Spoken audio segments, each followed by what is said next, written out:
14 లోకాలకు నిధియే మణిద్వీపం. మణిద్వీపానికి దీటుగా మరి ఏ లోకం లేదు. శివే శివేసి ఓం మహామహేసి.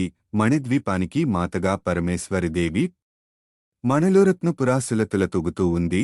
మణిద్వీపానికి సేనలు మహాశక్తులెన్నో. చింతామణి గృహసీమ కోటి సూర్య వెలుగు. దీనికి శోభగా సుందరవన గంధాలు. చింతామణి గృహసీమ ఇంద్రనీలమణి వీధులు లోకాలకే వెలుగు. మణిద్వీపమును నిత్యము పూజించెడివారు. బ్రహ్మాండాలకు నాథులు వారే త్రిమూర్తులు.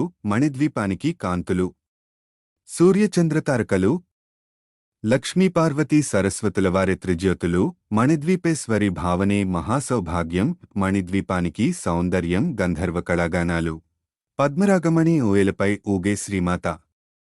మణిద్వీపానికి అధిపతియే నడుపును జగములను. మణిద్వీపానికి జీవము భువనేశ్వరీదేవి. మణిద్వీపాన్ని ప్రేమతో కొలిచెను శివకవిత. ఫలశ్రుతి 14 లోకాలకు పరంజ్యోత్యగు మణిద్వీప నివాసిని పరమేశ్వరిని 9 విధాలుగా కీర్తించుటకు 9 దోహాలతో ఈ స్తోత్రం వ్రాయబడింది. అమ్మకు శ్రీలలిత విష్ణు సహస్రనామ స్తోత్రాలు నవసంఖ్య ఇష్టం కాబట్టి దీనిని 9 పర్యాయములు ప్రతిరోజు చదివిన ప్రతి మనిషి తరించవచ్చు. దీనిని శుక్రవారమునాడు మీ పూజానంతరము 9 మార్లు పారాయణ లేదా గానం చేసిన ధన, కనక, వస్తు, వాహనాది సంపదలు కల్గి భక్తి, జ్ఞాన వైరాగ్య సిద్ధులతో ఆయురారోగ్య ఐశ్వర్యాలతో తులతుగి చివరకు మణిద్వీపం చేరగలరు. ఇది శాస్త్రవాక్యం.